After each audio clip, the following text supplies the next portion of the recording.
Hola amigos y bienvenidos a un nuevo video. Hoy vamos a adentrarnos en uno de los salmos más emotivos y profundos de la Biblia, el Salmo 69. Este salmo, escrito por el rey David, es un clamor apasionado a Dios en medio de la angustia. Imaginen estar hundidos en aguas profundas, donde los pies no tocan fondo y las olas amenazan con cubrirnos. Así es como David se sentía cuando escribió estas palabras. David comienza diciendo: «Sálvame, Dios mío, porque las aguas me llegan hasta el cuello». Es un grito desesperado de ayuda, algo que todos hemos experimentado en algún momento de nuestras vidas. ¿Te has sentido así alguna vez? Como si estuvieras hundiéndote y necesitaras urgentemente una mano que te rescate. Lo fascinante de este salmo es que, a pesar de la intensidad del sufrimiento, David mantiene su fe inquebrantable. Nos muestra que está bien sentirse vulnerable y expresar nuestro dolor ante Dios. No necesitamos fingir que todo está bien cuando no lo está. En medio de su aflicción, David reconoce algo fundamental. «Pero yo, Señor, dirijo a ti mi oración en el momento propicio». Nos enseña que incluso en los momentos más oscuros, la oración es nuestro refugio seguro. Una parte conmovedora del Salmo es cuando David dice: «Por ti he soportado afrenta, vergüenza ha cubierto mi rostro». Esto nos recuerda que seguir a Dios no siempre será fácil, pero vale la pena mantenerse firme en nuestras convicciones. ¿Y saben qué es lo más esperanzador? El Salmo no termina en desesperación. David concluye con alabanza y gratitud, anticipando la liberación divina. Nos muestra que después de la tormenta, siempre viene la calma. Este salmo también es profético, ya que algunas de sus partes se cumplieron en la vida de Jesús. Por ejemplo, cuando dice: «Me dieron a beber vinagre», nos recuerda el momento de la crucifixión. La lección más valiosa que podemos extraer es que Dios está presente en nuestros momentos de dificultad. No importa cuán profundas sean las aguas en las que nos encontremos, Él está dispuesto a rescatarnos. El tesoro de David, Salmo 69. Un grito de angustia. Al músico principal sobre lirios, Salmo de David. Sálvame, oh Dios, porque las aguas han entrado hasta el alma. Estoy hundido en cieno profundo, donde no puedo hacer pie. He venido a abismos de aguas y la corriente me ha anegado. Cansado estoy de llamar, mi garganta se ha enronquecido. Han desfallecido mis ojos esperando a mi Dios. Se han aumentado más que los cabellos de mi cabeza los que me aborrecen sin causa. Se han hecho poderosos mis enemigos, los que me destruyen sin tener por qué. ¿Y he de pagar lo que no robé? Dios, tú conoces mi insensatez, y mis pecados no te son ocultos. No sean avergonzados por causa mía los que en ti confían, oh Señor Jehová de los ejércitos. No sean confundidos por mí los que te buscan, oh Dios de Israel. Porque por amor de ti he sufrido afrenta. Confusión ha cubierto mi rostro. Extraño he sido para mis hermanos, y desconocido para los hijos de mi madre. Porque me consumió el celo de tu casa, y los denuestos de los que te vituperaban cayeron sobre mí. Lloré afligiendo con ayuno mi alma, y esto me ha sido por afrenta. Puse además cilicio por mi vestido, y vine a hacerles por proverbio. Hablaban contra mí los que se sentaban a la puerta, y me zaherían en sus canciones los bebedores. Pero yo a ti oraba, oh Jehová, al tiempo de tu buena voluntad. Oh Dios, por la abundancia de tu misericordia, por la verdad de tu salvación, escúchame. Sácame del lodo y no sea yo sumergido. Sea yo libertado de los que me aborrecen y de lo profundo de las aguas. No me anegue la corriente de las aguas, ni me trague el abismo, ni el pozo cierre sobre mí su boca. Respóndeme, Jehová, porque benigna es tu misericordia. Mírame conforme a la multitud de tus piedades. No escondas de tu siervo tu rostro, porque estoy angustiado. Apresúrate, óyeme. Acércate a mi alma, redímela. líbrame a causa de mis enemigos. Tú sabes mi afrenta, mi confusión y mi oprobio. Delante de ti están todos mis adversarios. El escarnio ha quebrantado mi corazón y estoy acongojado. Esperé quien se compadeciese de mí, y no lo hubo. Y consoladores, y ninguno hallé. Me pusieron además hiel por comida, y en mi sed me dieron a beber vinagre.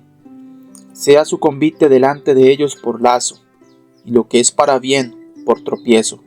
Sean oscurecidos sus ojos para que no vean, y haz temblar continuamente sus lomos. Derrama sobre ellos tu ira, y el furor de tu enojo los alcance. Sea su palacio asolado, en sus tiendas no haya morador. Porque persiguieron al que tú heriste, y cuentan del dolor de los que tú llagaste. Pon maldad sobre su maldad, y no entren en tu justicia. Sean raídos del libro de los vivientes, y no sean escritos entre los justos. Mas a mí, afligido y miserable, tu salvación, oh Dios, me ponga en alto. Alabaré yo el nombre de Dios con cántico, lo exaltaré con alabanza, y agradará a Jehová más que sacrificio de buey, o becerro que tiene cuernos y pezuñas. Lo verán los oprimidos y se gozarán. Buscad a Dios y vivirá vuestro corazón, porque Jehová oye a los menesterosos, y no menosprecia a sus prisioneros. Alábenle los cielos y la tierra, los mares y todo lo que se mueve en ellos, porque Jehová Dios salvará a Sión, y reedificará las ciudades de Judá, y habitarán allí y la poseerán. La descendencia de sus siervos la heredará, y los que aman su nombre habitarán en ella. En el Salmo 41 había lirios dorados que desprendían mirra olorosa y suave, y florecían en hermosos jardines al borde de palacios de marfil. En este tenemos el lirio entre espinas, el lirio del valle hermoso, floreciendo en el jardín de Getsemaní. Si alguno inquiere, ¿de quién dice esto el salmista? ¿De sí mismo o de otro? Contestaremos, de sí mismo y de algún otro. ¿Quién es este otro? No tardaremos mucho en descubrirlo. Solo del crucificado se puede decir, en mi sed me dieron vinagre para que lo bebiera. Sus pisadas, a lo largo de este cántico lastimero, han sido indicadas por el Espíritu Santo en el Nuevo Testamento, y por tanto creemos y estamos seguros que se trata del Hijo del Hombre aquí. Con todo, parece que la intención del Espíritu es, si bien da tipos personales y con ello muestra la semejanza al primogénito que existía en los herederos de salvación, hace resaltar también las diferencias entre el mejor de los hijos de los hombres y el Hijo de Dios. Porque hay versículos aquí que no se pueden aplicar a nuestro Señor. Casi nos estremecemos cuando vemos a algunos hermanos que intentan hacerlo, como por ejemplo en el versículo 5, Charles Spurgeon. Este salmo ha sido en general considerado como mesiánico. No hay porción de las escrituras del Antiguo Testamento que sea mencionada con mayor frecuencia en el Nuevo, con la excepción del Salmo 22, J.J. Stewart Perone. Versículo 1. Sálvame, oh Dios. A otros salvó, a sí mismo no puede salvar. Con lágrimas y súplicas ofreció oraciones a aquel que podía salvarle de la muerte, y fue oído en lo que temía. Así oraba David, y aquí su hijo y Señor pronunció el mismo clamor. Es notable que una escena luctuosa así sea presentada inmediatamente después del himno jubiloso de la ascensión del salmo anterior, pero esto solo nos muestra en qué forma están entretejidas las glorias y las aflicciones de nuestro siempre bendito Redentor. Porque las aguas me llegan hasta el cuello.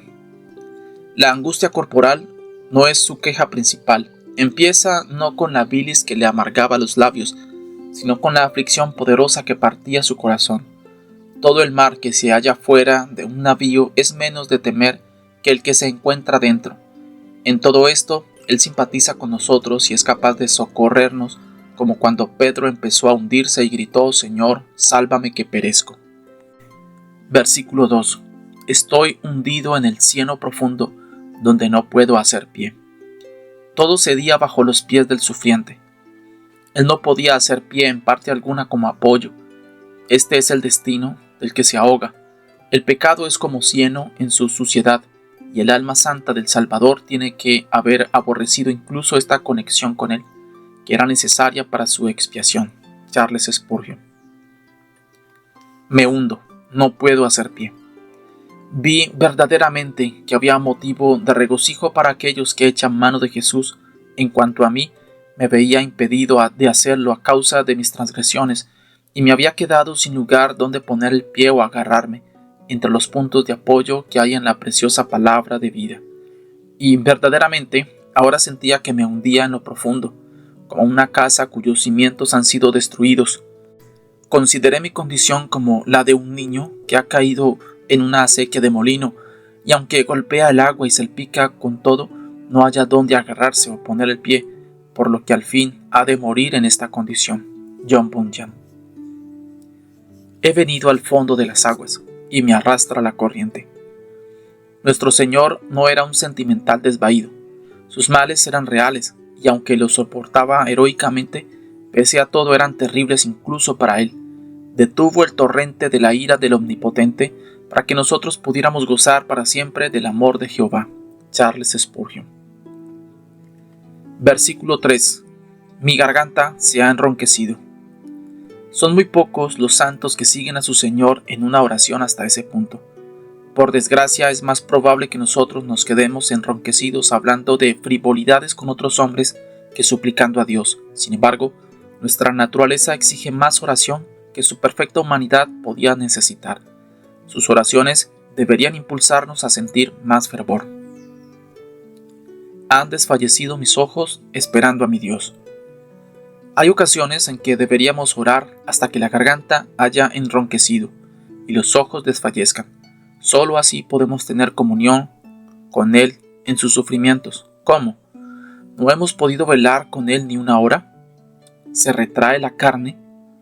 Oh carne cruel, tan tierna para ti mismo y tan poco generosa con tu Señor. Charles Spurgeon. Oh caso lamentable, que pudieran desfallecer aquellos ojos con los cuales Jesús miraba a las multitudes, como cuando subió al monte para dar los preceptos del Nuevo Testamento, o bien contempló a Pedro y Andrés y los llamó, o bien, viendo al cobrador de contribuciones, lo llamó para hacer de él un evangelista, con los cuales contempló la ciudad y lloró sobre ella. Los ojos que contemplaron a Simón cuando le dijo, tú eres hijo de Jonás, tú serás llamado Cefas. Los ojos con que miró a la mujer que había pecado y le dijo, tu fe te ha salvado, ve en paz. Vuelve estos ojos hacia nosotros y nunca los apartes de nuestras oraciones continuas. Jerhobus. Versículo 4. Se han aumentado más que los cabellos de mi cabeza los que me aborrecen sin causa. Este es el heredero, venid, matémosle, y la heredad será nuestra. Fue la resolución unánime de los labradores de la viña judía, en tanto que los gentiles fuera de las paredes del jardín proporcionaron los instrumentos para su muerte y en realidad la realizaron. Charles Spurgeon. Es bien conocido lo que Tertuliano refiere de Sócrates cuando se encontró con su esposa después de su condena. Su mujer se le dirigió con lágrimas en los ojos y le dijo, «Te han condenado injustamente, Sócrates». Su respuesta fue, «¿Quisieras que me hubieran condenado justamente?» Lorinus. ¿Y he de pagar lo que no robé? Con referencia a nuestro Señor se puede decir muy bien que Él restaura lo que no quitó, porque Él devuelve al honor ultrajado de Dios una recompensa, y al hombre su felicidad perdida, aunque el insulto del uno y la caída del otro no fueron en modo alguno actos suyos. En general, cuando el gobernante peca, el pueblo sufre, pero aquí el proverbio queda invertido. Las ovejas se descarriaron y su desvarío es achacado al pastor. Charles Spurgeon. El diablo erró cuando se arrogó en los cielos lo que no era suyo, al jactarse de que era como el Altísimo, y por ello paga una pena justa. Adán también erró cuando no por su cuenta, pero sí bajo la seducción del diablo, seréis como dioses, procuró asemejarse a Dios cediendo al engaño de la mujer. Pero el Señor Jesús no consideró usurpación el igualarse con Dios, y con todos sus enemigos dijeron, crucifícale, porque se ha hecho hijo de Dios. Jerhobus. Versículo 5. Oh Dios, tú conoces mi insensatez. David podía decir esto, pero no el hijo de David, a menos que se entienda como una apelación a Dios en el sentido de la ausencia de la locura que los hombres le imputaban cuando decía que estaba loco. Lo que es locura para los hombres era sabiduría suprema delante de Dios. ¿Con qué frecuencia podemos usar estas palabras en su sentido natural? Y si no fuéramos tan necios como ciegos para nuestra propia locura, esta confesión se hallaría a menudo en nuestros labios. Charles Spurgeon. Y mis pecados no te son ocultos. Esta oración, que no lleva confesión en ella, puede complacer al orgullo farisaico, pero no trae consigo justificación. Charles Spurgeon. Versículo 6. No sean avergonzados por causa mía los que en ti confían, oh Señor Jehová de los ejércitos. Los no creyentes están dispuestos a agarrarse a todo lo que pueda poner en ridículo a la fe humilde. Por tanto, oh Jehová de los ejércitos de Israel, no permitas que mi caso sea motivo de que blasfeme el enemigo. Este es el espíritu del versículo. Charles Spurgeon. No sean confundidos por mí los que te buscan, oh Dios de Israel. En las profundidades de la tribulación no se le escapó ninguna palabra de queja, porque no había queja en su corazón.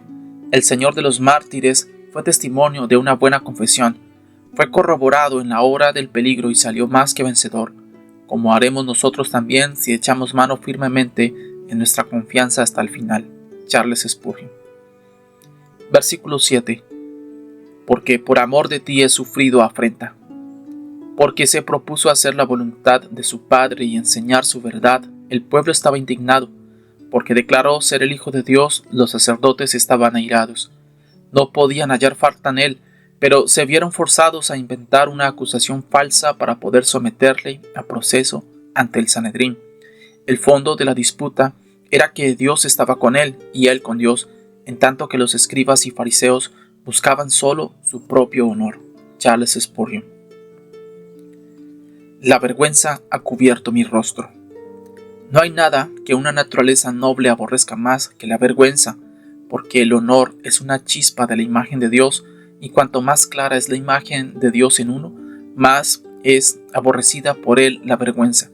¿Qué tiene que haber significado, pues, para Cristo el que, por el hecho de tener que satisfacer a Dios en cuanto al honor rebajado por el pecado del hombre, además de todos los castigos, tuvo que sufrir más aún de la vergüenza, la cual es también uno de los mayores castigos del infierno?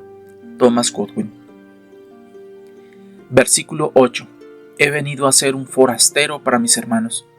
Los judíos, sus hermanos de raza, le rechazaron. Su familia, sus hermanos de sangre, se sentían ofendidos por él.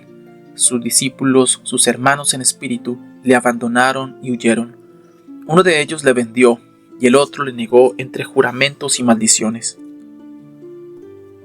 Y un desconocido para los hijos de mi madre. Que ninguno de nosotros actúe nunca como si fuéramos desconocidos con respecto a él, que nunca le tratemos como si fuera un extraño para nosotros.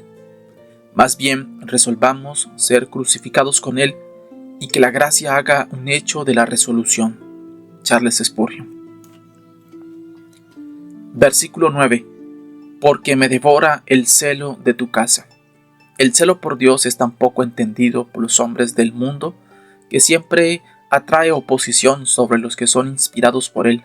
Siempre están seguros de ser acusados de motivaciones siniestras o de hipocresía o de estar fuera de los sentidos. Cuando el celo nos devora, los impíos procuran devorarnos también, y este es de modo preeminente el caso de nuestro Señor, porque su santo celo era preeminente. Charles Spurgeon. Qué diligente era Calvino en la viña del Señor. Cuando sus amigos querían persuadirle de que por causa de la salud aflojara un poco en su trabajo, contestó: ¿quisierais que el Señor me encontrara ocioso cuando venga? Lutero pasaba 3 horas al día orando. Se dice que el santo Bradford predicó, leyó y oró, y que esto era toda su vida. Me gozo en que mi cuerpo esté exhausto en las labores de mi santa vocación, dijo el obispo B. Jewell. Qué enérgicos eran los santos mártires. Llevaban sus cadenas como ornamentos, agarraban los tormentos como coronas y abrazaban a las llamas con alegría. Como Elías se subió al carro de fuego que fue a buscarle para llevarle al cielo. que vengan potros, fuegos, poleas y toda clase de tormentos, con tal de que pueda ganar a Cristo, dijo Ignacio. Estas almas piadosas resistían hasta la sangre. ¿Cómo debería estimularnos a hacerlo esto a nosotros? Trata de imitar estos ejemplos. Thomas Watson. Celo, reproches. Recuerdo a Moulin, que hablando de los protestantes franceses dijo: cuando los papistas nos causaban daño por leer las escrituras, ardíamos de celo por leerlas más. Pero ahora la persecución ha terminado y nuestras Biblias son como viejos almanaques. En los tiempos de la mayor aflicción y persecución por causa de la santidad, un cristiano tiene primero un gran capitán que le guía y le anima. Segundo, una causa justa para impulsarle y enardecerle. Tercero, un Dios misericordioso para aliviarle y socorrerle. Cuarto, un cielo glorioso para recibirle y premiarle, y ciertamente estas cosas no pueden por menos que levantarle y enardecerle bajo la mayor oposición y persecución. Thomas Brooks. Versículo 10. Lloré afligiendo con ayuno mi alma, y esto se me vuelve en pretexto de insulto. Nuestro Salvador lloró mucho en secreto por nuestros pecados, y sin duda las aflicciones de su alma en favor nuestro eran frecuentes. Los montes solitarios y el desierto contemplaron sus agonías repetidas, que si pudiéramos comprenderlas nos dejarían asombrados. La huella que estos ejercicios dejaron en nuestro Señor hizo que pareciera tener 50 años cuando tenía poco más de 30. Esto que era su honor era usado como algo que reprocharle. Charles Spurgeon. Contemplad aquí, la virtud es considerada como vicio, la verdad, blasfemia, la sabiduría, locura. He aquí, el pacificador del mundo es juzgado como un sedicioso, el cumplidor de la ley como si la quebrantara, nuestro Salvador como un pecador, nuestro Dios como un diablo. Sir John Hayward, en el santuario de un alma turbada. Versículo 12. Me zaherían en sus canciones los bebedores. Los impíos no conocen burla más divertida que aquella en que es vilipendiado el nombre de los santos. El sabor de la calumnia añade regocijo al vino del disoluto. Los santos son siempre materia escogida para la sátira. Qué asombroso pecado el que aquel a quien adoran los serafines con el rostro velado pueda ser un proverbio de escarnio entre los hombres más perdidos. Charles Spurgeon. El andar santamente pasa a ser motivo de canción para el borracho, como en el caso de David, y la conducta estricta y rigurosa también suele serlo. El mundo no puede tolerar el ardor y brillo de la conducta de algunos santos. Hay quienes se sienten tan reprobados por ellas que, como los paganos, maldicen el sol si con su brillo los escalda. John Murcott. A menos que se burlen y mofen de los siervos de Dios, los necios no saben cómo divertirse, y entonces el diablo está contento con ellos como compañía. Anthony Tubney. Versículo 13. Oh Dios, por la abundancia de tu misericordia, por la verdad de tu salvación, escúchame. Para la miseria no hay atributo mejor que la misericordia. Y cuando se multiplican las aflicciones, la multitud de las misericordias es muy apreciada. Charles Spurgeon. Cuanto más pesada la cruz, más sentida la oración. Las hierbas restregadas son las más fragantes. Si el cielo y el viento siempre fueran favorables, el marinero no observaría la estrella, y los salmos de David no existirían, si la pena nunca hubiera oprimido el corazón. Traducido del alemán. Versículo 17. Apresúrate, óyeme. Nuestro Señor era la perfección de la paciencia, y con todo clama pidiendo misericordia pronto, y en ello nos concede a nosotros libertad para que hagamos lo mismo, siempre y cuando sea, mas hágase tu voluntad, no la mía. Versículo 18. Acércate a mi alma. Todo lo que necesita el que sufre es que Dios se halle cerca. Una sonrisa del cielo va a calmar la furia del infierno.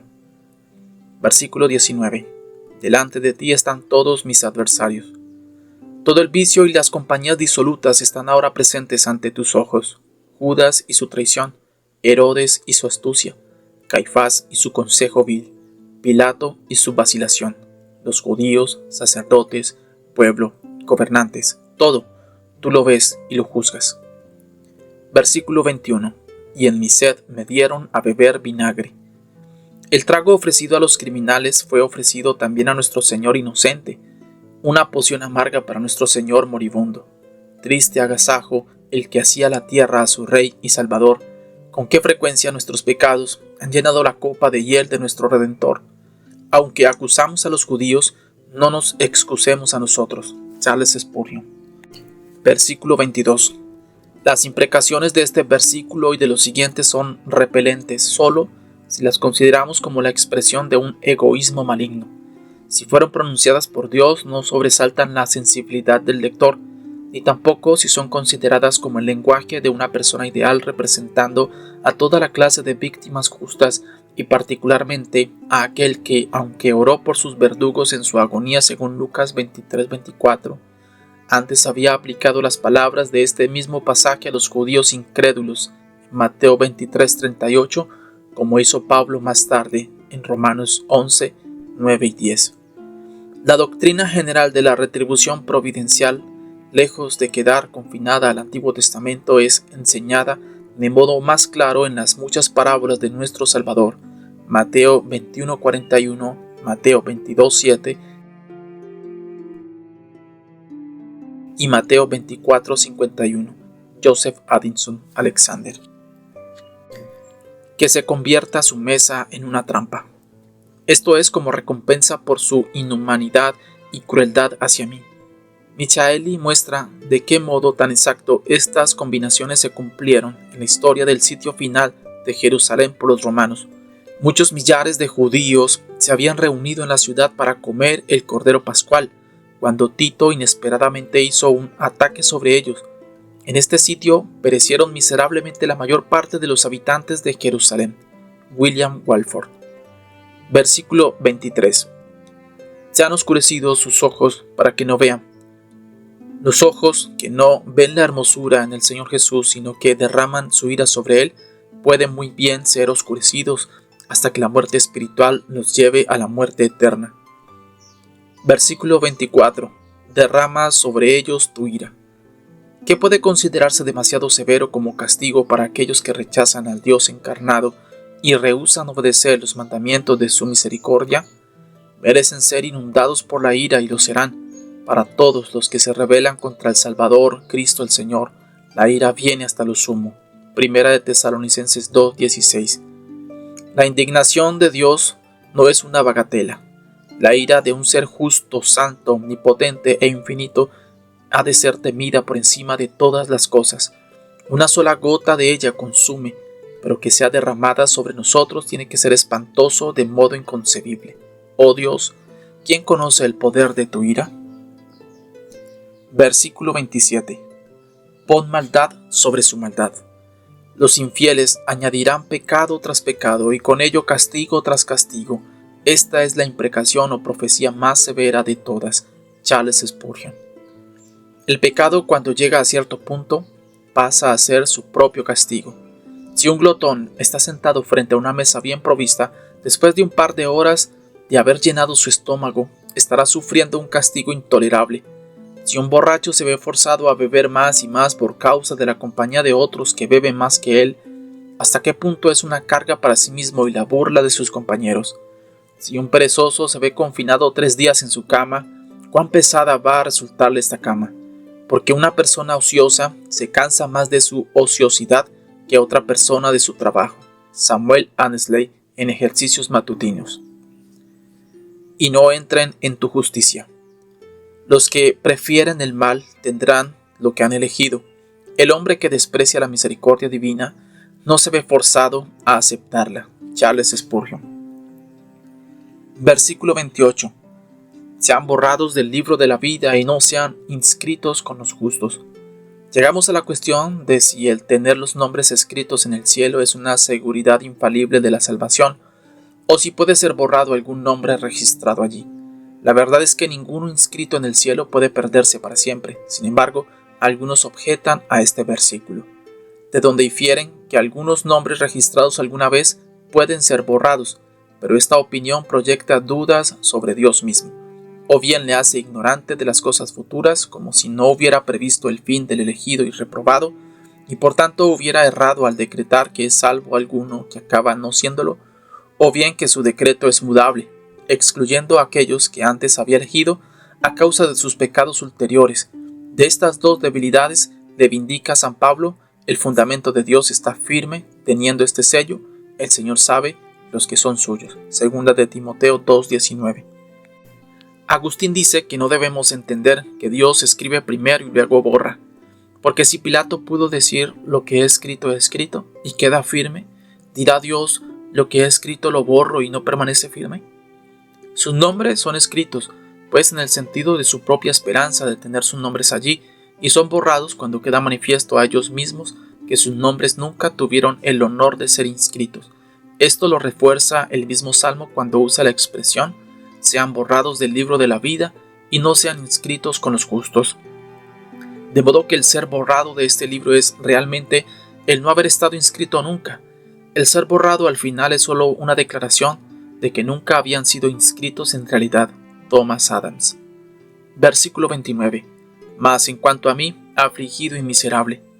Ningún hombre fue nunca más pobre o estuvo más apenado que Jesús de Nazaret, y con todo su clamor fue escuchado desde lo profundo y fue levantado a la mayor gloria.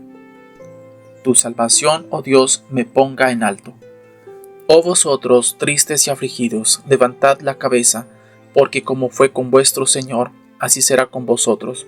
Sois pisoteados en el cieno de las calles hoy, pero vais a cabalgar en las alturas de la tierra dentro de poco, e incluso ahora sois levantados juntamente y se os hace sentar en los lugares celestiales en Cristo Jesús. Charles Spurgeon. Versículo 31. Y agradará a Jehová más que sacrificio de buey o becerro con cuernos y pezuñas. El opus operatum que tienen en tanta estima nuestros ritualistas, el Señor no lo tiene en cuenta. Los cuernos y pezuñas no son nada para él, aunque para los ritualistas judíos serán puntos y materias para examen crítico. Nuestros rabinos modernos mezclan el agua con el vino con la misma precisión que cuecen sus panes. Adornan sus vestiduras y ejecutan las genuflexiones hacia el mismo punto de la brújula. Oh necios y tardos de corazón para percibir todo lo que el Señor ha declarado. Charles Spurgeon.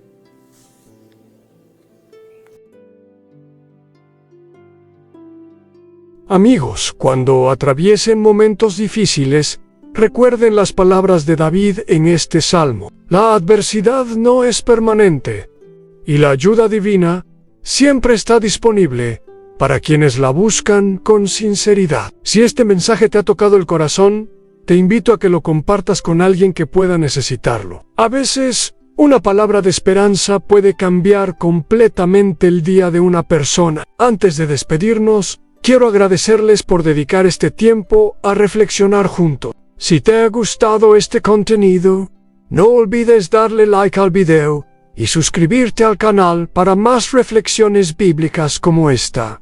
Activa la campanita para no perderte ninguna actualización. Nos vemos en el próximo video. Recuerda que eres valioso y que Dios tiene un propósito especial para tu vida. ¡Hasta pronto!